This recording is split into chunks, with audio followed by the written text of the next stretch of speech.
bisa dikatakan dari materi yang akan disampaikan oleh Anissa Romaida dan Siti Mas'ah ini membahas tentang kurikulum 2013, dan mungkin bisa juga Anda lihat juga dengan sistem KTSP dan kurikulum terpadu ya. Jadi kalau KTSP dan sebagainya itu bisa memberikan sebuah konsep, sementara kurikulum 13 ini lebih cenderung kepada pemahaman tematiknya ya.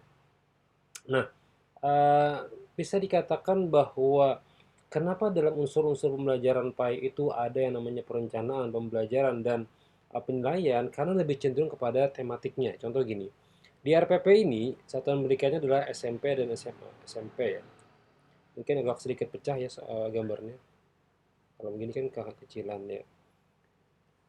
Saya ambil contoh saja nih RPP. Kemudian mata pelajarannya adalah PAI dan BP, penggabungan. Materi pokoknya adalah rendah hati, hemat, dan sederhana, membuat hidup lebih mulia. Nah, materi pokok inilah yang menjadi acuan dalam unsur-unsur pembelajaran dalam bentuk perencanaannya, ya.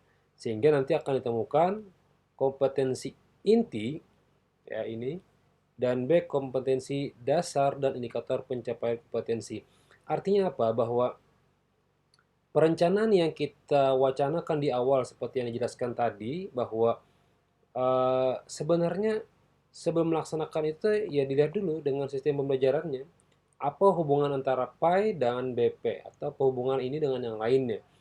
Apa yang bisa kita gabungkan dalam materi tersebut dengan materi yang lainnya, sehingga muncullah uh, capaian atau rencana yang akan dibuat nantinya dan akan dijalani, ya.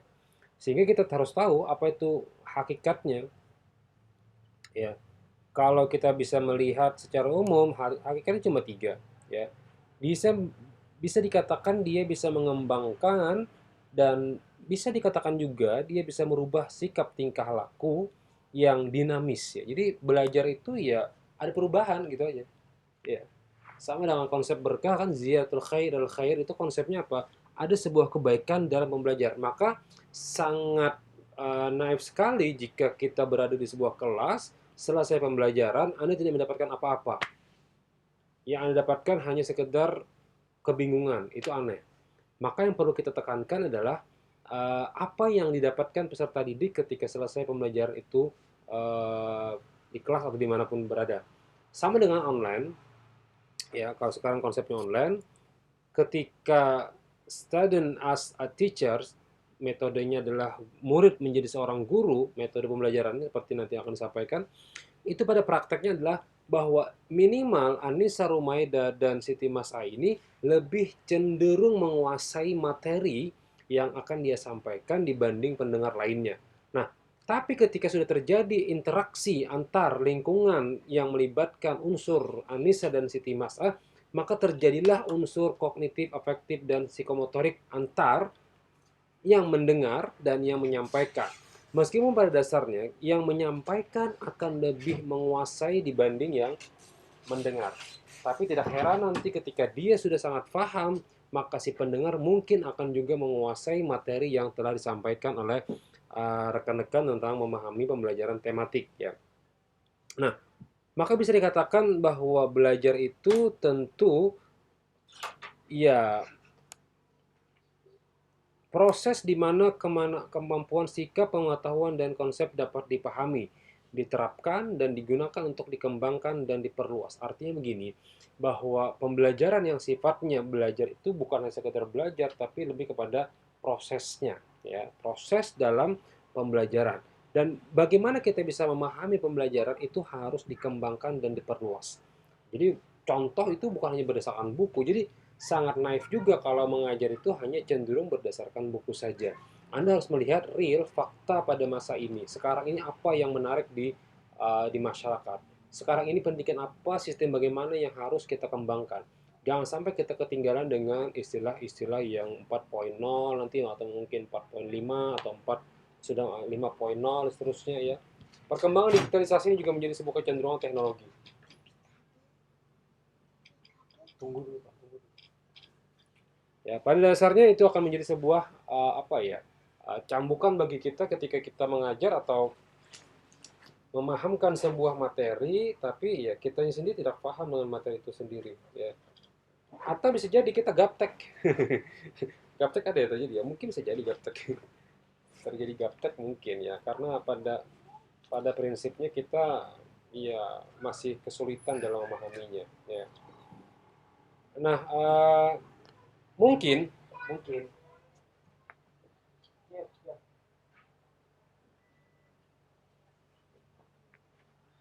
ya mungkin karena kebiasaan, kemudian persepsi, kemudian kesenangan, minat, penyesuaian sosial, bermacam-macam keterampilan dan cita-cita yang membuat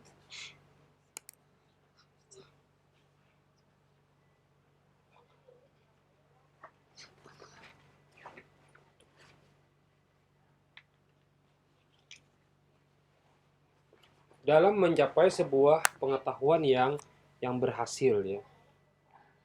Ya mungkin bisa jadi kita katakan bahwa perubahan tingkah laku, persepsi, sebagainya itu berdasarkan kebutuhan masyarakat ya. Seperti yang kita bahas kemarin dalam psikologi belajar bahwa eh, mungkin ya, mungkin dalam dalam prakteknya nanti Anda akan menemukan hal-hal yang mungkin bisa dikatakan baru ya. Sekarang mungkin belum ada, tapi ketika nanti ada hal-hal yang baru ya.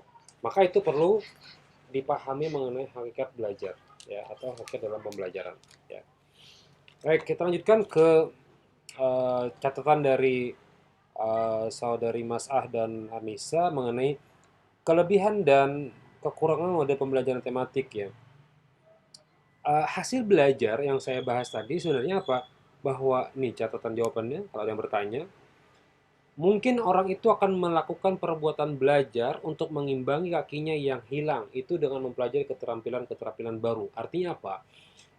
Mungkin dalam satu kelas ada keistimewaan masing-masing peserta didik. Ada juga yang berbeda. Nah, faktor apa saja yang bisa meningkatkan keterampilan mereka, kemampuan mereka, pemahaman mereka itu dicoba, ya. Karena tujuannya dalam belajar itu adalah apa? Ada sebuah terjadi perubahan yang menjadi lebih baik dari pendekatan kognitifnya, afektifnya, atau psikomotoriknya, sehingga mereka dapat mengembangkan uh, apa ya? Bisa dikatakan kemampuan dalam belajar agar menjadi sebuah hasil yang maksimal. Ada orang yang tidak bisa main bola bukan berarti dia harus dipaksa main bola. Ada juga orang yang tidak bisa main voli, tidak berarti dia harus dipaksa main voli, tapi bagaimana dia bisa menyukai bola dan voli berdasarkan sistem yang diajarkan oleh pengajar, ya.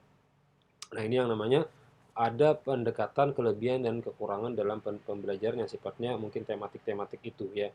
Eh, Sebenarnya gini, bahwa tema-tema yang ada disampaikan di sekolah dasar, SMP dan sebagainya mungkin ya, tema-tema itu sudah disusun oleh para ahli. Semuanya sudah menyusun. Cuman apakah kita bisa samakan? Ini mungkin juga kalau kesah para pengajar juga ya. Apakah bisa kita samakan sistem pembelajaran di tempat A dan di tempat B dengan karakter keilmuan A dan B itu berbeda?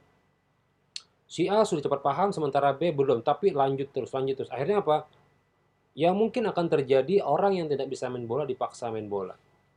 Tapi harusnya bagaimana? Bagaimana si orang ini bisa mencintai bola meskipun dia tidak suka dengan bola. Artinya dia tidak merusak bola, tapi dia mungkin menjaga bolanya. Ya, kadang kalau orang yang iri, dia akan merusak itu bola. Merasa tidak bisa, tinggalkan atau dia rusak supaya orang lain main bola. Seharusnya apa? Bagaimana bola tersebut atau sepak bola tersebut menjadi sebuah permainan yang menyenangkan bagi dia. Ya, artinya kecintaan terhadap permainan bola. Ya, begitu. Demikian mungkin cukup dulu. Nanti kita akan bahas lagi minggu depan mengenai hakikat pembelajaran yang akan disampaikan oleh materi kawan-kawan yang lainnya. Eh, Jangan lupa like and subscribe. Subscribe ya, diklik tuh, ping. Ya lumayan lah menambah-nambah. Ya bisa dikatakan kinerja atau kerjasama dari rekan-rekan ya. Saya menggunakan metode ini supaya kawan-kawan tidak jenuh dengan voice note saja ya. Baik, demikian kita akhiri dengan alhamdulillah, alhamdulillah rabbil alamin. Subhanakallahumma bihamdika, asyhadu an la ilaha illa anta, astaghfiruka wa atubu ilaik. Terima kasih. Silakan Anda siapkan materi resumen nanti jam 6 sampai jam 7 itu bisa dikumpulkan materinya via WhatsApp, tapi jangan terlalu sasak ya. Resumen itu harus menarik ya. Bagaimana cara menarik? Anda punya evaluasi, Anda punya perencanaan, punya tadi saya pelajari kemarin. kita juga sudah bahas kemarin, tidak semuanya juga harus ditulis ya. Bikin aja, bikin garis-garis, pointer-pointer yang sifatnya menyenangkan bagi Anda melihat dan paham dengan materi yang disampaikan hari ini. Semoga Allah memberikan memudahkan pemahaman kita dalam belajar dan memberikan sebuah kemampuan kita dalam menganalisis dan merencanakan sistem pembelajaran yang baik dan benar.